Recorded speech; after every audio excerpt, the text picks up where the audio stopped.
आपका study with RV channel पर स्वागत करता हूं। यदि आप इस वीडियो को देख रहे हैं तो पूरा देखना, अन्यथा इसका आपको पूरा बेनिफिट नहीं हो पाएगा। और यदि वीडियो अच्छा लगे तो लाइक, शेयर एंड सब्सक्राइब करना न भूलें और बेल आइकन दबाना न भूलें। मेवाड़ का इतिहास। मेवाड़ के प्राचीन नाम मेदपात, प्रागवाट, सिवी जनपद आदि। गोहिल ने 566 ईस्वी में मतलब गोहिल नाम के व्यक्ति था। उसने 566 ईस्वी में मेवाड़ में गोहिल वंश की स्थापना की। गोहिल वंश की 24 शाखा नीति, इनमें मेवाड़ के गोहिल सबसे प्रमुख थे।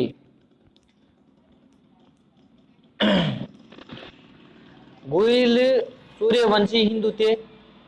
विश्व का सबसे दीर्घकालीन वंश गोहिल वंशी है। यहाँ के शासकों को हिंदवा सूरज कहा जाता था। तो मेवाड़ के जो शासक थे उनको हिंदवा सूरज कहा जाता था। मेवाड़ के राज चिन्ह में एक पंक्ति लिखी हुई है, जो दृढ़ राखी धर्म को ताहे राखी करता, अर्थात जो धर्म में डीग रहता है ना, उसकी रक्षा स्वयं भगवान करते हैं।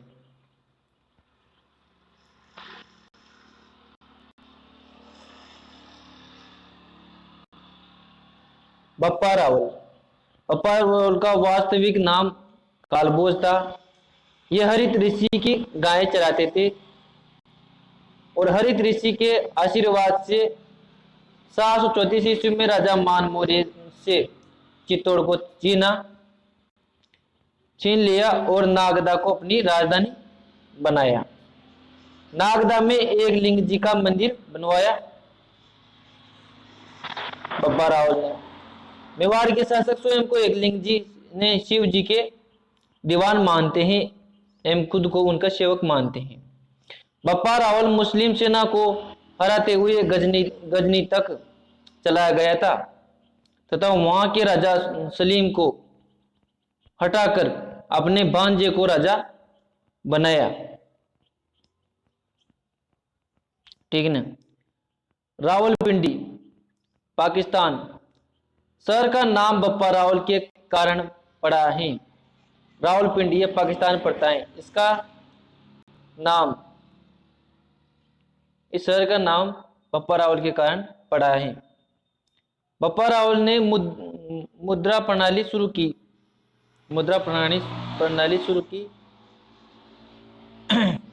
इसने 115 ग्रेन के सोने के सिक्का चलाया। 115 ग्रेन का सोने का सिक्का चलाया। बप्पा रावल की उपाधियां थी हिंदू सूरज, राजगुरु और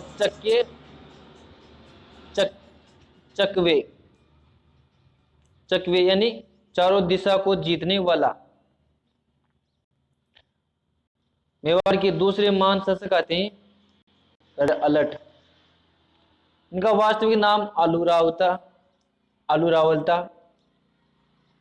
इन्होंने आड़ को दूसरी राजधानी बनाया।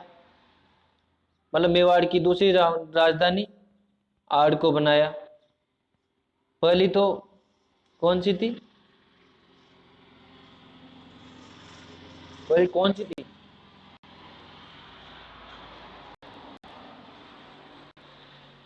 नागदा, दूसरी आहड़।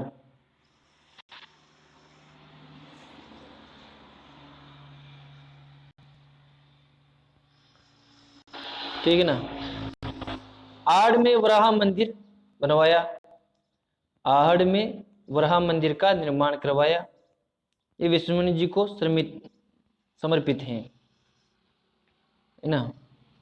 अलट ने हूण राजकुमारी हरिया देवी से विवाह किया। अलट ने हूण राजकुमारी हरिया देवी से विवाह किया। मेवाड़ राज्य में नौकरशाही की स्थापना राजा अलट ने की थी। तीसरे मेवाड़ के शासक आते हैं जयद्रथ सिंह। जयद्रथ सिंह का शासनकाल था 1213 से 1250 ईस्वी का। जयद्रथ सिंह ने बोतला का युद्ध लड़ा, जिसमें दिल्ली सुल्तान इल्तुतमिश और जयद्रथ सिंह के मध्य हुआ। जो बोतला का युद्ध हुआ, ये दिल्ली के सुल्तान इल्तुतमिश और जयद्रथ सिंह के मध्य हुआ, जिसमें जयद्रथ सिंह की विजय हुई। परंतु इल्तुतमिश की भागती सेना ने नागदा को लूट लिया तथा इसलिए लूट लिया तथा वहां पर आग लगा दी, मतलब भयंकर कांड कर दिया, मतलब उसको सारे नागदा को तेज मिस कर दिया।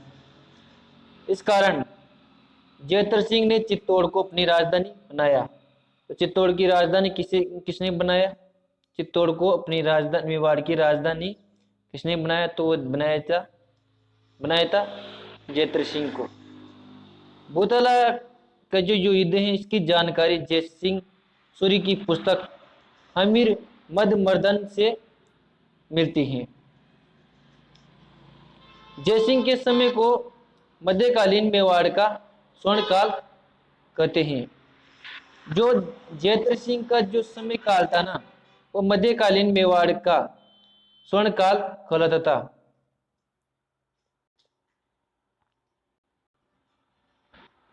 रतन सिंह चौथे शासक आते हैं। रतन सिंह, इनका शासन है 1302 से 1303 ईस्वी। 1302 से 1303 ईस्वी का रतन सिंह का शासन काल रहा। रतन सिंह को छोटा भाई कुंभकर्ण, जो रतन सिंह था ना, उसका छोटा भाई कुंभकर्ण ये नेपाल चला गया और नेपाल में गुइल वंश की राणा शाखा की स्थापना की। किसने? रतन सिंह ने। रतन सिंह का छोटा भाई था कुंभकर्ण। कुंभकर्ण नेपाल चला गया और नेपाल जाकर वहां गुइल वंश की राणा शाखा की स्थापना की। अलाउद्दीन खिलजी बेचारे का 2 साल का शासन काल रहा है, 1 साल का है। हाँ, 1302 में तो बना था और 1303 में लुढ़क गया पद्मिनी के चक्कर में। गुइल वंश की राणा शाखा की स्थापना किसने की? तो वो की कुंभकर्ण ने, जो रतन सिंह का भाई था। अलाउद्दीन खिलजी का चित्तौड़ पर आक्रमण। अलाउद्दीन खिलजी का चित्तौड़ पर आक्रमण कब हुआ? 1303 ईस्वी में। आक्रमण के प्रमुख कारण थे, आक्रमण के प्रमुख कारण बताए जाते हैं कि अलाउद्दीन खिलजी थे ना, वो साम्राज्यवादी नीति रखता था, अपने साम्राज्य का विस्तार करना चाहता था। इस कारण उसने 1303 में चित्तौड़ पर धावा बोला। सुल्तान की प्रतिष्ठा का सवाल था। सुल्तान की प्रतिष्ठा का सवाल था। रतन सिंह के पिता थे ना, उन्होंने दिल्ली सुल्तान की सेना से कर वसूला था। रतन सिंह के पिता ने दिल्ली की सल्तनत की सेना से कर वसूला था। इसका बदला लेने के लिए उसने चित्तौड़ पर धावा बोला। चित्तौड़ का सामरिक तथा व्यापारिक महत्व था।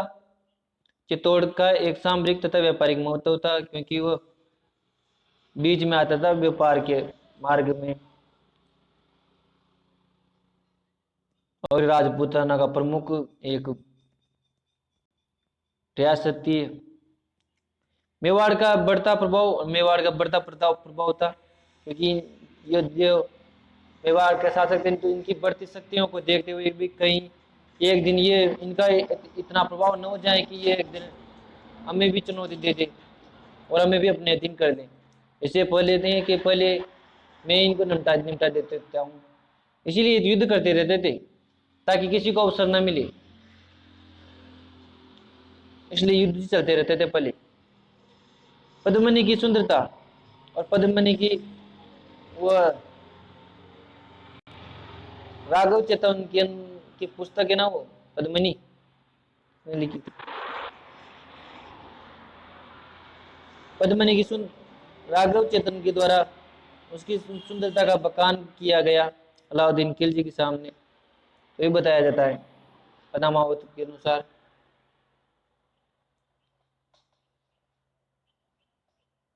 कि उसकी सुंदरता के कारण भी उसने दावा बोला।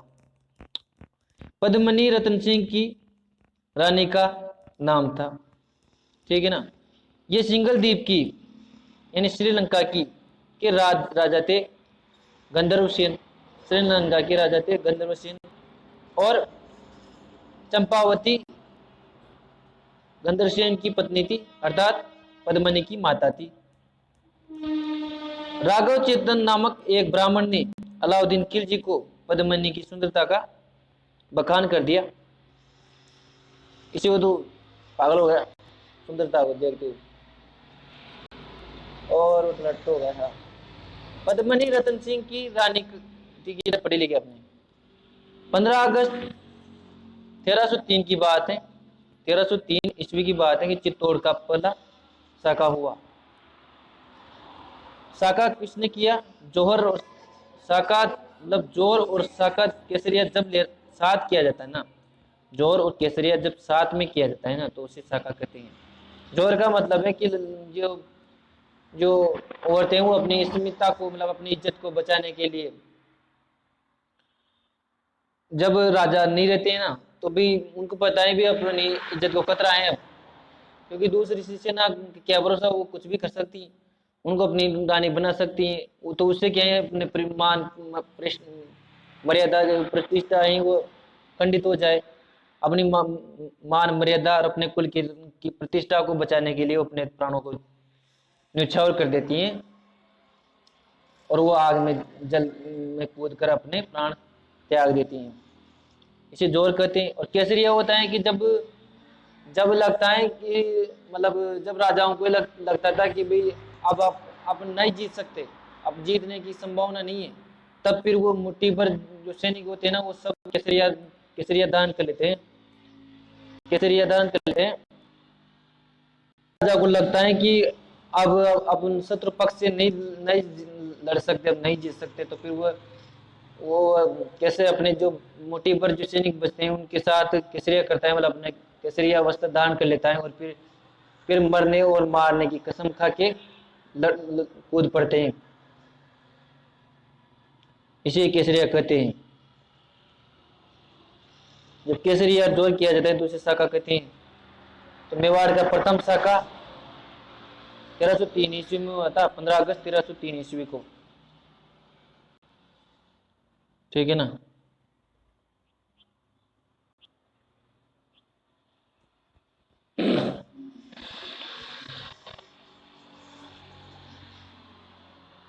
रानी पद्मिनी ने 1600 महिलाओं के साथ जोर किया था और गोरा बादल इस साकी में लड़ते हुए मारे गए थे।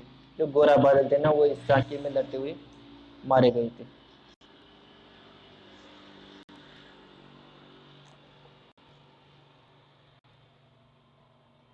अलाउद्दीन ने किले पर अधिकार कर लिया और किले का नाम खिरजाबाद कर दिया। उनका पुत्र का नाम खिरजा खान था, इसलिए उसका नाम खिरजाबाद कर दिया शायद। और उनके बेटे खिरज खां को एक किला सौंप दिया। अलाउद्दीन खिलजी ने 80,000 लोगों का कत्लेआम करवाया।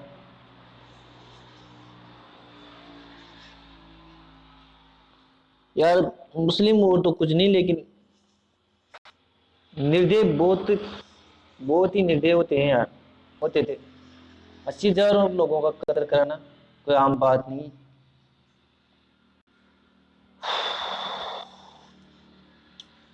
अलाउद्दीन खिलजी ने चित्तौड़ में 80,000 लोगों का कत्लेआम करवाया। खिलजी खान ने गंभीरी नदी पर पुल बनवाया था।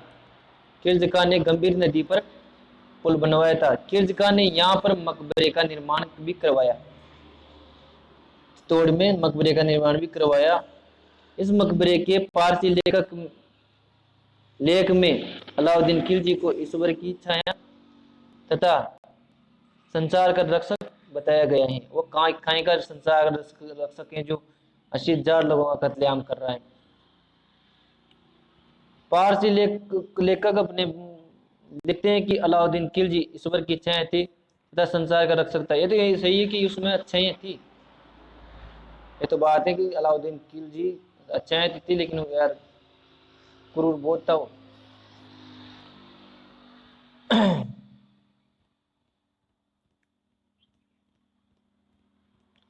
कालांतर में चित्तौड़ का शासन महादेव सोनगरा को सौंपा गया।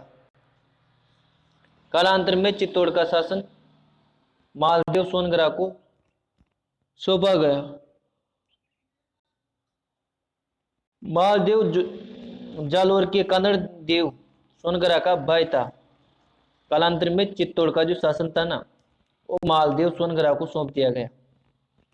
ठीक है, बाद में फिर मालदेव सोनगरा इस जालोर के कन्नड़ देव सोनगरा का भाई था। इस मालदेव को मुछला मालदेव कहा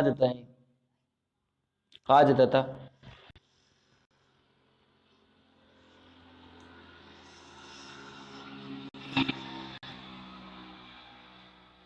(1540 ईस्वी में मलिक मोहम्मद जायसी ने अपनी पुस्तक पद्मावत में पद्मिनी की सुंदरता का वर्णन किया है। यह पुस्तक अवधी भाषा में लिखी गई है पद्मावत, और इसके लेखक के मलिक मोहम्मद जायसी। जेम्स टोड तथा मोहम्मद नैन्सी ने भी इस कहानी को स्वीकार किया है, परंतु सूर्यमल मिश्रण ने इस कहानी को अस्वीकार किया है। मतलब जेम्स टोड तथा मोहम्मद नैन्सी थे ना, वो तो इस कहानी के पक्ष में है कि हाँ ऐसी कुछ कहानी रही होगी, परंतु जो सूर्यमल मिश्रण है ना, अपने बूंदी के प्रसिद्ध लेखक, वो इस बात को अस्वीकार करते हैं कि ऐसा नहीं हुआ है, तो मनगढ़ंत की कहानी है। गोरा बादल की चौराई नामक पुस्तक, सॉरी चौराई नहीं है, चौपाई, मेरे भी दिमाग के। गोरा बादल की चौपाई नामक पुस्तक किसने लिखी? हेमरतन सूरी ने गोरा बादल की चौपाई नामक पुस्तक लिखी। अमीर खुसरो की पुस्तक है खजाइन उल फुतह। क्या खजाइन उल फुतह, तारिक ये अलाई।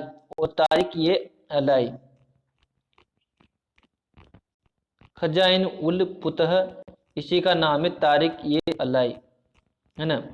में अलाउद्दीन खिलजी के चित्तौड़ आक्रमण का वर्णन किया गया है। नोट: रतन सिंह रावत उपाधि का प्रयोग करने वाला अंतिम शासक था। रतन सिंह रावत उपाधि का प्रयोग करने वाला अंतिम शासक था। ठीक है ना।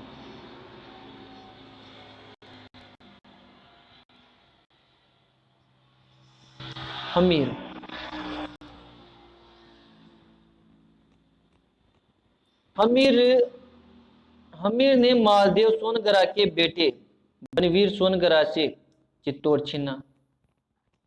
जो हमीर थे ना, ये अमीर वो नहीं है कि तिरिया तेल चढ़े अमीर चढ़े न दूजी बार, तिरिया तेल चढ़े न अमीर न चढ़े। तेरे मेरे पूरी नहीं आ रही, लेकिन तिरिया तेल चढ़े अमीर न चढ़े दूजी बार, अमीर हट न चढ़े दूजी बार, उसके बारे में कहा जाता है ना। ये सवाई माधोपुर वाला नहीं है, ये वो रहे वो, ये भी मान शासक थे, ये महाराणा प्रताप के दादा परदादा थे। हमीर ने मालदेव सोनगरा के बेटे बनवीर सोनगरा से चित्तौड़ छीना।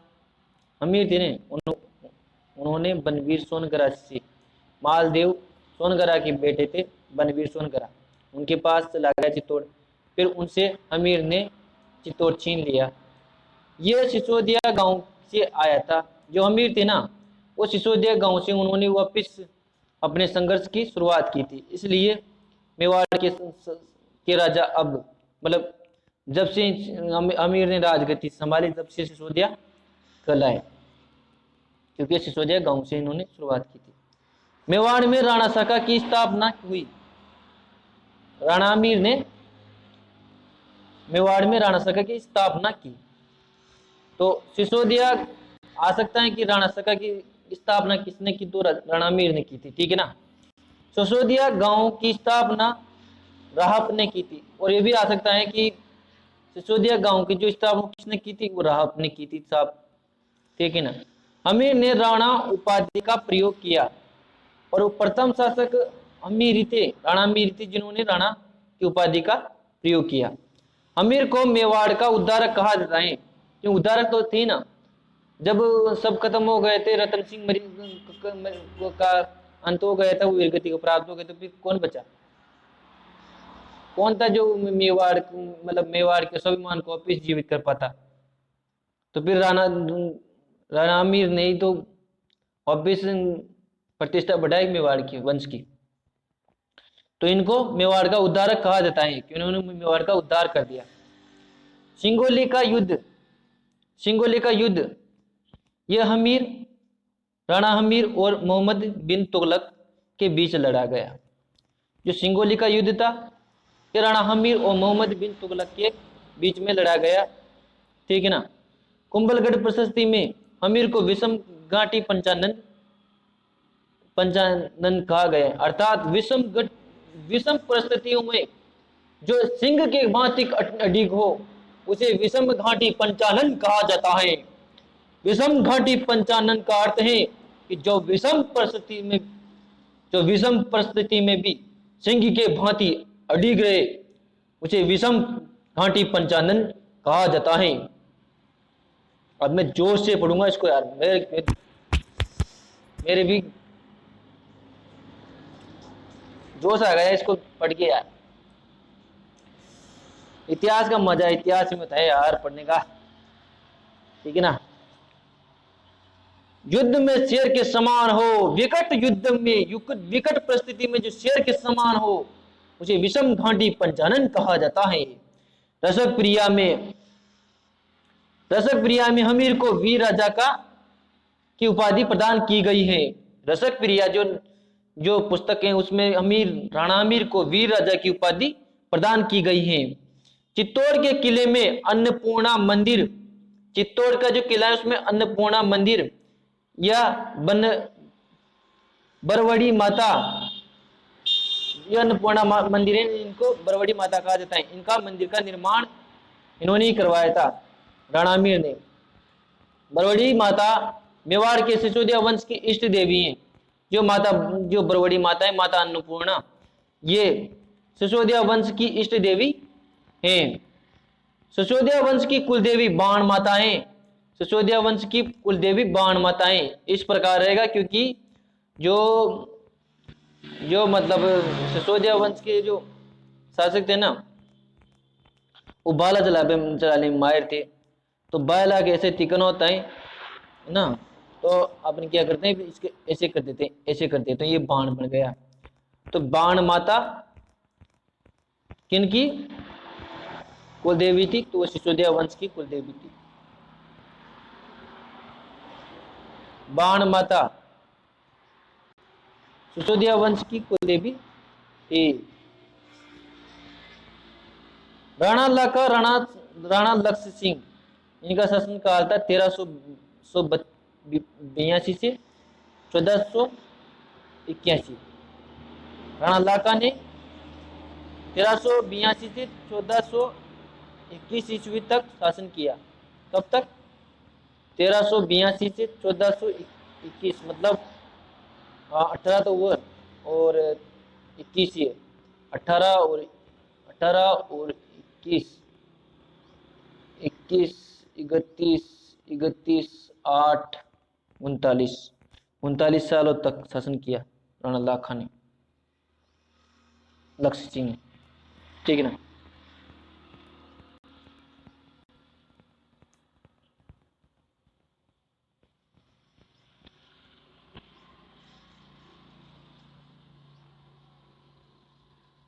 इनके समय, राणा लाखे के समय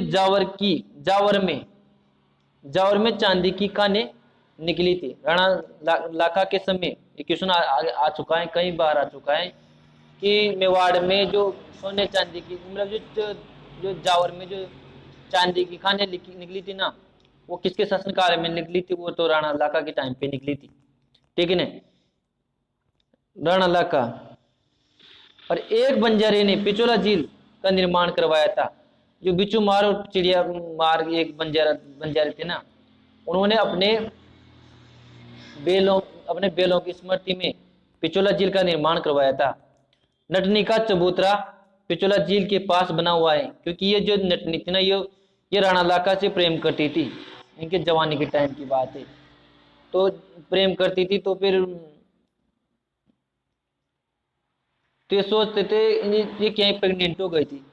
ये राणा लाखा की से प्रेग्नेंट हो गई थी ये नटनी जो प्रेग्नेंट हो गई थी ना, इस कारण पे इसने सोचा कि अपना मतलब हाँ, इसने कहा कि मेरा आधा राज्य में लूंगी। मैं आपकी संतान की मतलब आपकी संतान की मतलब आपके पुत्र की माता बनने वाली हूँ। मैं आपसे आधा मतलब हिस्सा लूंगी, मतलब राज सिंहासन में। तो इस राणा सांगा ने सोचा कि भी कि हमारे कुल का क्या होगा, हम मतलब हाँ बोल, वो जरूरी है यार तू। काका ने सोचा भी अपने मान प्रतिष्ठा को बचाने के लिए किसी को इसको मारा जाए, तो इसको राज से हटाया जाए, तो इसको राज से किस प्रकार हटाया जाए, उसने युक्ति बनाई। उसने कहा भी कि तू तू क्या मुझसे सच्चा प्रेम करती है कि भी ऐसे ही तू अड़प रही है? तो उसने भी सच्चा प्रेम करती हूँ। तो फिर उसने कहा कि यह बिचौला जी ने जो दो डूंगरियों के बीच में वहां रस्सी बांध दी, और भाई तू अगर ये और लाठी देती, क्योंकि नटनी तो लाठी की बल्ली चलती है, रस्सी में चल के भी दिखाती। तो तू अगर प्रेग्नेंट थी वो, फिर भी मतलब वहां से आए वो पागल ही जगता यार। फिर भी उसने कहा कि हाँ मैं सच्चा प्रेम करती हूँ, और मैं आपके लिए, अगर आप चाहते हो कि मैं आपको अपना प्रेम सिद्ध करके दिखाऊं, तो मैं करूंगी। तो फिर वो क्या है, तो उसने क्या है, मतलब उसका बाप था ना नटनी का, वो भी तांत्रिक था। तो उसने सब अस्त्रों को तो कंट्रोल कर लिया था, परंतु वह एक अस्त्र को कंट्रोल नहीं कर पाया था। वो जो वो होती ना, जिससे जो मोची होता है, जो सिलता है, जो काटता है, वो रापी उसको। तो फिर एक तांत्रिक की मदद से वो रस्सी को कटवाई, उस रापी से कटवाया था, जिसमें कारण फिर ये उस झील में गिर कर मर गई थी, और इसका बच्चा मर गया। फिर उसकी याद में यहाँ ये नटनी का चबूतरा बना हुआ है। तो अब याद रह जाएगा आपका कि नटनी का चबूतरा कहाँ बना हुआ है। तो ये पिछोला झील में बना हुआ है, जो राणा लाखा से प्रेम करती थी। इसका नाम, इस नटनी का नाम गलकी था। अब याद आ गया मुझे, ठीक है ना। कुंभा हाड़ा नकली बूंदी की रक्षा करते हुए मारा गया। कुंभा हाड़ा मतलब जो ये राणा लाखा था ना, जो अपने बूंदी का जो किला है ना, तारागढ़, इसको विजिट करना चाहता था। इसको विजिट नहीं कर पाया, तो फिर वो चला गया, और फिर मतलब अपनी तसल्ली को पूरा करने के लिए एक नकली मिट्टी का तारागढ़ बनवाया और उसको ध्वस्त किया।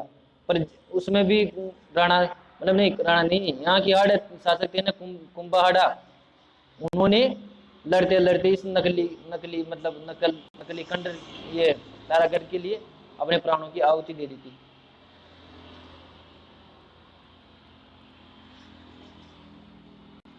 तो कुंभाहाड़ा नकली बूंदी की रक्षा करते हुए मारा गया, इसलिए कहा गया।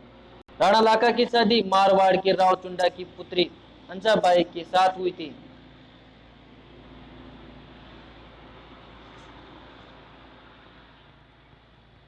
इस अवसर पर लाखा के बेटे चुंडा ने यह प्रतिज्ञा की कि वह मेवाड़ का अगला राणा बनकर हंसाबाई के पुत्र को, मतलब इस अवसर पर राणा लाखा के बड़े बेटे चुंडा ने यह प्रतिज्ञा की कि वह मेवाड़ का अगला राणा न बनकर हंसाबाई के पुत्र को बनाएगा। इसी प्रतिज्ञा के कारण चुंडा को मेवाड़ का भीष्म पिता कहते हैं। इसी बलिदान के बदले चुंडा के वंशजों को कुछ विशेष अधिकार दिए गए हैं।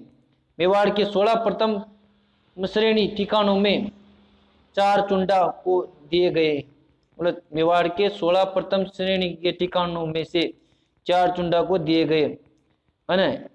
इनमें सबसे बड़ा ठिकाना था सुलंबर, यानी उदयपुर, यह भी शामिल था। सुलंबर का सामंत मेवाड़ का सेनापति होगा, यह भी शर्त थी कि मेवाड़ जो सुलंबर का जो सेनापति होगा ना, वो मेवाड़ का, मतलब जो सुलंबर का जो सामंत होगा ना, वो मेवाड़ का सेनापति होगा, ठीक है ना। हरावल में रहने का सौभाग्य प्राप्त हुआ और हरावल में दस्ते का नेतृत्व करने का सौभाग्य चुंडावत वंशजों को प्राप्त हुआ। क्योंकि हमने भी, अब देखना, आप जब तैयारी कर रहे हो तो ठीक है, तैयारी करने लगोगे ना तो जब आप किताबें पढ़ोगे तो पता चल जाएगा। राणा की अनुपस्थिति में सुलंबर का सामंत यानी राजधानी संभाल लेगा और सुलंबर का जो सामंत ही मेवाड़ के राजा का राज तिलक करवाता था। मेवाड़ के सभी दस्तावेजों पर राणा के साथ सुलंबर के सामंत भी हस्ताक्षर करेगा, तभी वह मान्य होगा।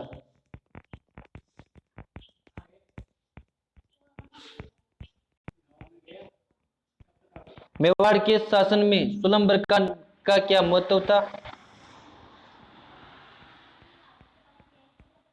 4 शब्दों में मैं बताऊंगा अगली वीडियो में, ठीक है ना, क्योंकि वीडियो बढ़ी जाएगी नहीं तो फिर